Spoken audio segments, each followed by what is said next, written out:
Berita terbaru hari ini, membludaknya kedatangan orang banyak untuk mendapatkan kesembuhan dari Ida Dayak di Depok, Jawa Barat, baru-baru ini menyadarkan kita akan dua hal.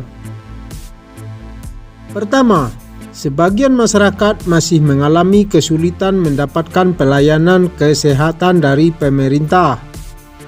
Kedua, sebagian masyarakat kita percaya bahwa pengobatan alternatif non-medis merupakan cara untuk mendapatkan kesembuhan dari penyakit yang diderita. Bagi masyarakat golongan ekonomi menengah ke bawah, menjadi peserta BPJS baik secara mandiri maupun disubsidi pemerintah merupakan kesempatan besar untuk berobat yang sebelumnya terasa berat karena biaya yang tidak terjangkau. Saat ini banyak rumah sakit yang kewalahan menerima kedatangan pengunjung untuk berobat berkat adanya BPJS.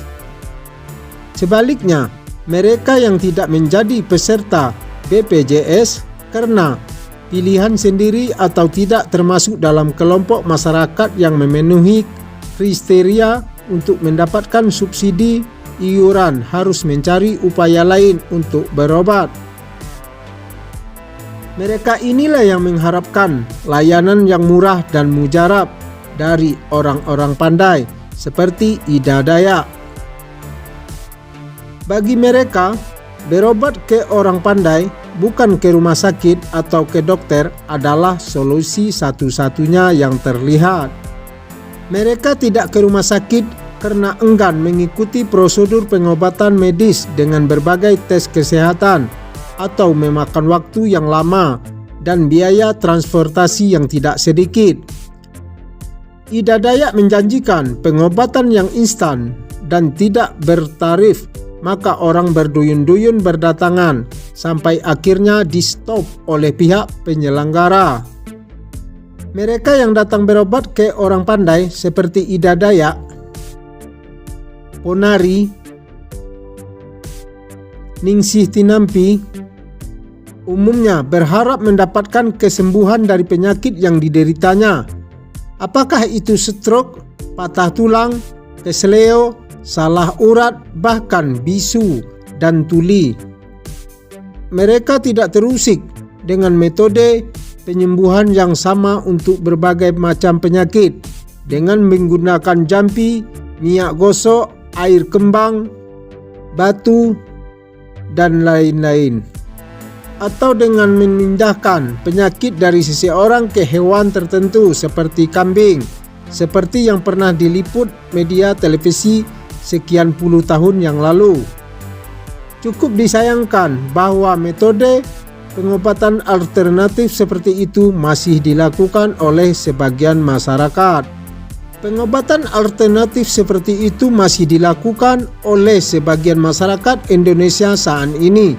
Padahal nenek moyang bangsa ini memiliki peradaban yang tinggi sejak ratusan tahun. Pengobatan alternatif seperti itu masih dilakukan oleh sebagian masyarakat Indonesia saat ini. Padahal nenek moyang bangsa ini memiliki peradaban yang tinggi sejak ratusan bahkan mungkin ribuan tahun yang lalu. Gak mustahil untuk meragukan kemajuan pengobatan yang berbasis ilmu pengetahuan pada bangsa Indonesia yang dapat membangun candi sebesar Borobudur pada abad ke-7-9 Masehi ini. Berbagai kerajaan yang berdiri di Nusantara tentu mengembangkan metode pengobatan yang cukup maju pada zamannya, mengingat hubungan yang cukup intensif dengan kerajaan-kerajaan lain termasuk di India dan Cina. Demikian juga pada era penjajahan selama ratusan tahun, tentunya ilmu kedokteran dikembangkan untuk menyembuhkan penyakit yang diderita penduduk.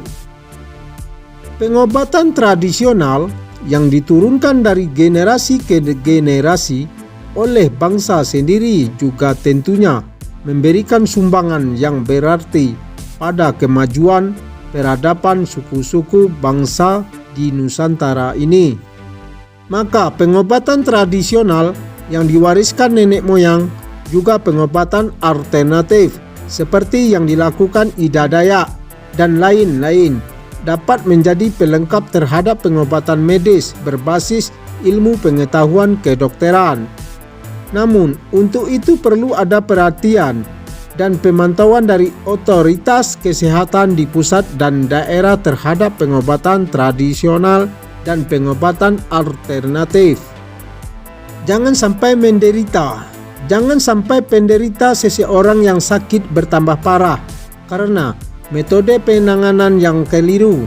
Misalnya, seorang penderita kanker akan terlambat ditangani jika diperlakukan sama dengan penderita patah tulang oleh orang pandai. Regulasi terkait dengan pengobatan tradisional dan pengobatan alternatif perlu terus diuji. Regulasi terkait dengan pengobatan tradisional dan pengobatan alternatif perlu terus dikaji efektivitasnya untuk memastikan sampainya pelayanan kesehatan untuk segenap masyarakat melalui berbagai cara.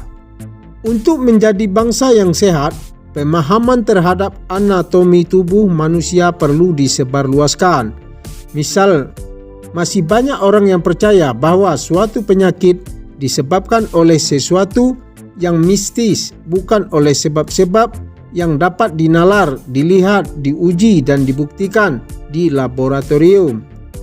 Kemajuan teknologi, komputer, dan ilmu kedokteran yang pesat telah semakin membuka pemahaman tentang apa yang terjadi pada tubuh seseorang yang menghidap suatu penyakit atau mengalami perubahan dalam tubuhnya. Teknologi ultrasonografi misalnya sudah terbukti berguna untuk mendeteksi kondisi janin dalam kandungan ibu hamil.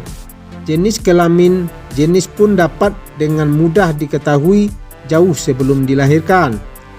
Berbagai instrumen medis yang penting perlu dimiliki oleh fasilitas kesehatan untuk keperluan mendiagnosa penyakit. Ketersediaan instrumen medis akan mempercepat penanganan penyakit dan penderitaan pasien. Penyakit bukan lagi mistik, namun konstek dan dapat dianalisis dengan jelas.